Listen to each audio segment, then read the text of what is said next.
Hello students, कैसे हो आप सब? Hope you guys are doing great. So students, इस वीडियो में अपन स्टार्ट करेंगे revision of part 5 that is remission, abatement and exemptions. देखिए, जो कस्टम्स एक्ट है वो प्रोवाइड करता है for remission, abatement and exemptions. किससे सर? कस्टम्स ड्यूटी से सर्टेन सर्कमस्टांसेस में। सो कौन से हैं वो सर्कमस्टांसेस, एक एक करके अपन रिवाइज करते हैं। सबसे पहले इस वीडियो में लेंगे अपन ड्यूटी ऑन पिलफर्ड गुड्स। क्या लेंगे? Duty on pilfered goods. एकदम सिंपल है। So everyone, duty on pilfered goods ये कवर्ड है under section 13 of customs act 1962। Sir, pilfer का मतलब क्या होता है? मैंने बताया था आपको, पिल्फर का मतलब होता है टू स्टील। किस में सर? स्मॉल क्वांटिटीज में, जिसे पेटी थेफ्ट अपन बोलते हैं। सो पिल्फर का मतलब क्या हुआ? पेटी थेफ्ट। अब सेक्शन 13 क्या बोलता है? देखो, अगर इंपोर्टेड गुड्स पिल्फर होते हैं सर, कब? टाइम ऑफ अकरेंस बहुत इंपॉर्टेंट है। कब sir? After unloading but before order for clearance for home consumption और डिपॉजिट इन वेयर हाउस। तो ध्यान रखना, क्या बोल रहा हूं? आफ्टर अनलोडिंग बोल रहा हूं, बट बिफोर क्या सर? Order for clearance. किसका सर? होम कंजम्पशन का या फिर डिपॉजिट इन वेयर हाउस का। तो सर उस केस में no duty is payable by the importer. तो उस केस में ड्यूटी पेबल नहीं है बाय द इंपोर्टर। तो सर यहां पे क्या किसी और की लायबिलिटी आ रही है to pay the duty? Yes sir, यहां पे बोला गया है जो कस्टोडियन है वो लायबल हो जाएगा टू पे द ड्यूटी। तो ये टाइम ऑफ अकरेंस स्टूडेंट्स बहुत बहुत इंपॉर्टेंट है, ठीक है।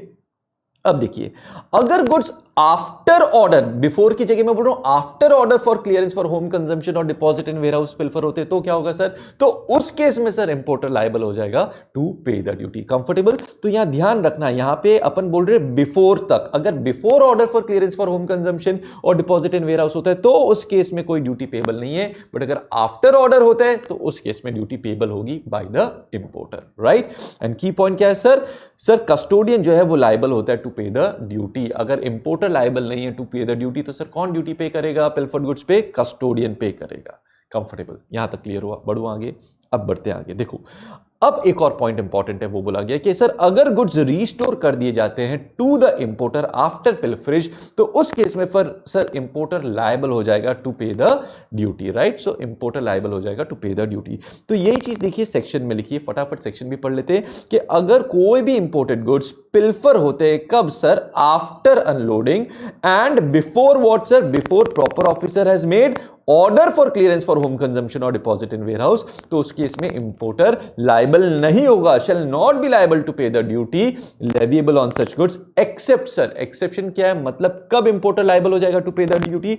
अगर वो पिल्फर्ड गुड्स रिस्टोर कर दिए जाते हैं इंपोर्टर को आफ्टर पिल्फरेज तो उस केस में सर इंपोर्टर लायबल हो जाएगा। I hope I am making it clear. एक चीज यहां ध्यान रखना कि स्टूडेंट्स, ये जो सेक्शन 13 है वो स्पेसिफिकली डील कर रहा है पिल्फरेज से, राइट, पेटी थेफ्ट से। ये गुड्स लॉस्ट और डिस्ट्रॉयड से डील नहीं कर रहा है। ये गुड्स लॉस्ट और डिस्ट्रॉयड से डील नहीं कर रहा है। अगर गुड्स लॉस्ट और डिस्ट्रॉयड का केस होता है तो वो जाएगा कहां पे? सेक्शन 23 सबसेक्शन 1 में, जो आगे अपन रिवाइज करेंगे, राइट। सो इसके साथ स्टूडेंट्स अपना कंप्लीट रिवीजन कंप्लीट होता है। किसका? ड्यूटी ऑन पिल्फर्ड गुड्स का।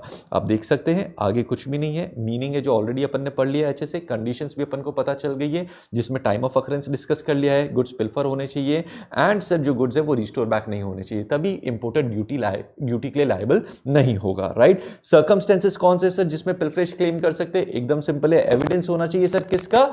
टैंपरिंग विद पैकेजेस का। सर ब्लैंक स्पेस होनी चाहिए किसकी? मिसिंग आर्टिकल की पैकेज में। एंड सर जो मिसिंग आर्टिकल है वो कंप्लीट यूनिट होना चाहिए। ऐसा नहीं है कि पार्ट यूनिट पड़ा है, डैमेज यूनिट पड़ा है और आप उसे बोल रहे हो पिल्फर हो गया। नहीं सर, मिसिंग आर्टिकल क्या होना चाहिए? कंप्लीट यूनिट आर्टिकल होना चाहिए। Comfortable till here? फिर जो following points which merit consideration उसमें वही है कि सर अगर गुड्स पिल्फर होते आफ्टर द ऑर्डर, मैंने बोला था अगर गुड्स पिल्फर होते after the order then duty क्या हो जाती है? लेविएबल हो जाती है।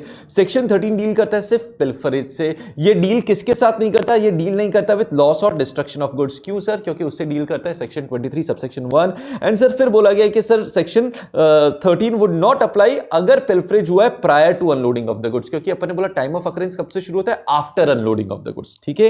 एंड देन क्या बोला है सर कि सेक्शन 13 जो है वो अप्लाई करता है उन गुड्स के लिए जो अंडर द कस्टडी है किसके, कस्टोडियन के।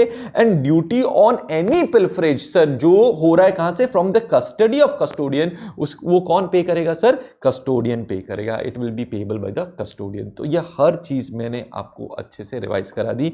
ठीक है स्टूडेंट्स, मिलते हैं नेक्स्ट वीडियो में एंड रिवाइज करेंगे नेक्स्ट टॉपिक। टिल देन अब आपको क्या करना है, क्वेश्चन बैंक देख लीजिए और जो भी क्वेश्चन है रिलेटिंग टू पिल्फरेज आप उसे सॉल्व कर लीजिए। See you then, take care, bye bye and happy learning.